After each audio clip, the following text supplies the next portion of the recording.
सफेद बाघ को मिली शक्तियाँ और उसने एक बाघ मानव का रूप बदलकर किया शैतानी शेर पर हमला। जंगल का राजा शेर बहुत ही जालिम और अत्याचारी था। उसके पास बहुत सी जादुई शक्तियाँ थी, जिनके इस्तेमाल से वो जंगल के जानवरों को परेशान करता था। जंगल के सभी जानवर उस जालिम शेर के अत्याचार से बहुत परेशान थे। उस जालिम शेर का जब भी मन करता किसी भी जानवर का शिकार कर लेता था और एक ही दिन में ना जाने कितने जानवरों का शिकार करता था। और जब उसका पेट भर जाता वह बाकी बचा हुआ मांस को ऐसे ही छोड़कर चला जाता था। इस तरह से उस जालिम शेर का आतंक जंगल में दिन प्रतिदिन बढ़ता ही जा रहा था और वह जंगल के जानवरों को बड़े ही बेरहमी से मारता चला जा रहा था। और इसी तरह से वो अपनी मस्ती में मगन था। उधर जंगल के दूसरी ओर एक बाघ अपने बेटे के साथ उस जंगल में रहता था। बाघ का बेटा अभी बहुत छोटा था, इसीलिए बाघ पूरा टाइम अपने बच्चे के साथ ही रहता था और उसकी देखभाल करता था। वह बाघ बहुत ही सुलझा हुआ एक नेक दिल का मालिक था। वह कभी भी जंगल के किसी भी जानवर को परेशान नहीं करता था और अपने काम से काम रखता था। जंगल के सभी जानवर सोचते थे कि काश उस जालिम शेर की जगह बाघ ही हमारे जंगल का राजा होता, तो फिर तो हमारी जिंदगी बहुत हसीन होती और हमें किसी का डर भी नहीं होता। उधर वह जालिम शेर जानवरों को मारने की प्लानिंग में लगा रहता कि कैसे वो कई जानवरों को एक साथ मार पाए और उसे ज्यादा मेहनत भी ना करनी पड़े। अरे यार, मैं तो जंगल के जानवरों के पीछे भाग भाग कर परेशान आ गया हूँ। काश मेरा कोई मंत्री होता तो मैं ये काम उससे करवाता और अपने आप मजे से बैठ कर खाता। लेकिन इस जंगल में तो कोई इतना ताकतवर जानवर भी नहीं है। मेरी तो किस्मत ही खराब है। वो ऐसा सोच ही रहा था कि उधर सफेद बाघ के बेटे की तबीयत अचानक से बिगड़ जाती है। सफेद बाघ अपने बेटे की ऐसी हालत को देखकर बौखला जाता है और सफेद बाघ का बेटा जमीन पर ऐसे पड़ा था जैसे वो मर गया हो। बस उसकी कुछ सांसें ही बाकी थी। सफेद बाघ अपने बेटे की ऐसी हालत देखकर बहुत परेशान था। वह कुछ भी करके अपने बेटे को सही सलामत देखना चाहता था। सफेद बाघ के बेटे की तबीयत की खबर जंगल में तीर की तरह फैल रही थी और जंगल के जानवर एक एक करके उसके बेटे को देखने सफेद बाघ की गुफा पर आ रहे थे। लेकिन किसी को भी कुछ भी समझ में नहीं आ रहा था कि कैसे वो सफेद बाघ के बेटे की मदद करे। इसी तरह से एक बकरी भी सफेद बाघ के बेटे को देखने उसकी गुफा पर आती है और सफेद बाघ के बेटे की तबीयत को देखकर वह उससे बोलती है, अरे अरे बाघ भाई, तुम जंगल के राजा शेर से मदद क्यों नहीं मांग लेते? उनके पास तो इतनी शक्तियां हैं, शायद ही वह तुम्हारी मदद कर दे। क्या तुम सच कह रही हो बकरी बहन? उनकी शक्तियों से मेरा बेटा ठीक तो हो जाएगा ना? हाँ बाघ भाई, तुम एक बार उनके पास जाकर तो देखो, वो जरूर तुम्हारे बेटे को ठीक कर देंगे बाघ भाई।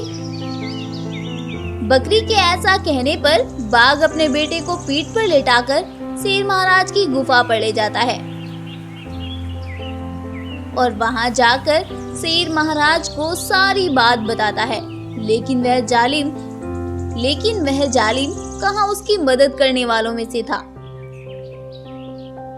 बाघ की इतनी दुख भरी बात सुनकर वह जालिम उससे बोला, मैं तुम्हारी मदद तब करूंगा जब तुम मेरी एक शर्त मानोगे।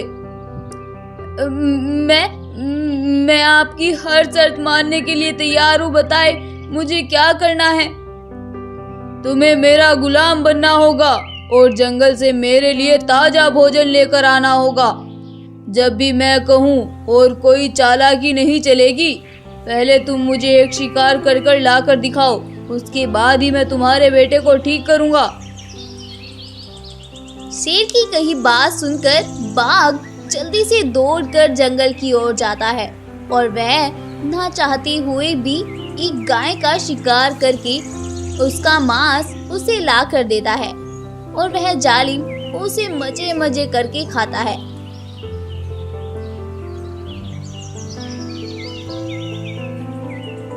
अपना पेट भरने के बाद वह शेर बाघ के बेटे को अपनी शक्तियों से ठीक कर देता है।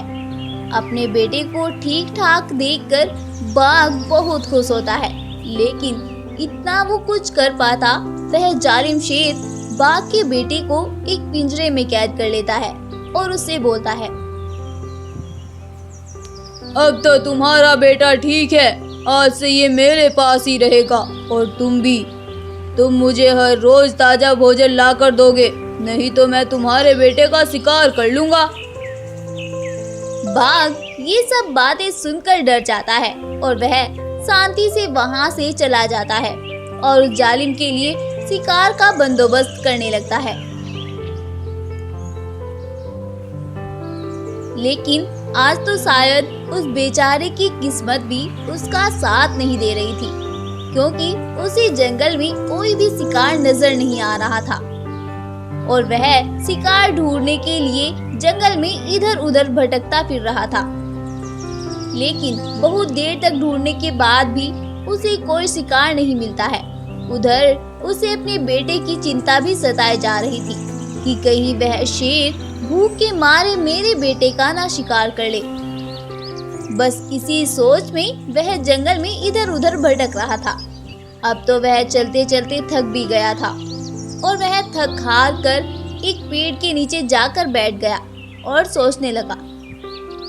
तभी उस पेड़ के ऊपर से कुछ शक्तियां आने लगी और उनमें से आवाज आई, अरे भाई क्या हुआ, तुम क्यों परेशान हो? क्या मैं तुम्हारी कोई मदद कर सकता हूँ? उस अजीब सी शक्ति को देखकर पहले तो बाघ डर जाता है, लेकिन फिर वह हिम्मत करके उस शक्ति को अपनी पूरी परेशानी के बारे में बताता है। उसकी परेशानी को सुनकर वह शक्ति बोलती है, तुम घबराओ नहीं, मैं तुम्हें कुछ शक्तियाँ देता हूँ जिससे तुम एक बाघ मानव में बदल जाओगे। फिर तुम्हारे पास बहुत सी शक्तियाँ भी होंगी जिनकी मदद से तुम उस जालिम शेर को मार डालना और अपने बेटे को उसकी कैद से आजाद कर लेना। इतना बोलकर वह जादुई शक्ति उसे कुछ शक्तियाँ देती है जिसकी मदद से वह एक बाघ मानव में बदल जाता है और इसके बाद वह दौड़ता हुआ उस जालिम शेर की गुफा पर जाता है और जाते ही वह उस जालिम शेर पर हमला कर देता है। उस बाघ मानव को अपने ऊपर हमला करता देखकर वह शेर भी अपनी शक्तियों से उस पर हमला करता है, लेकिन उस जालिम शेर की शक्तियाँ बाघ मानव की शक्तियों के आगे कम पड़ जाती हैं और वह बाघ मानव उस जालिम शेर को मार गिराता है और इसके बाद वह अपने बेटे को भी उस कैद से आजाद कर लेता है। उस जालिम शेर के मरने की खबर जब जंगल के जानवरों को मिलती है तो वह बहुत खुश होते हैं और वो सभी शेर की गुफा पर इकट्ठा होते हैं और बाघ का शुक्रिया अदा करते हैं। इसके बाद से सभी जानवर बाघ को ही अपने जंगल का राजा बना लेते हैं और उस जंगल में एक खुशी का माहौल पैदा करते हैं और वो सभी जंगल में फिर से खुशी खुशी रहने लगते हैं। स्टोरी पसंद आई हो तो इस वीडियो को लाइक करें, अपने दोस्तों के साथ शेयर करें और ऐसे ही और अमेजिंग और इंटरेस्टिंग वीडियोस के लिए हमारे चैनल को अभी सब्सक्राइब करें। जल्द ही मिलते हैं एक और न्यू वीडियो के साथ, तब तक के लिए goodbye and take care. Thank you.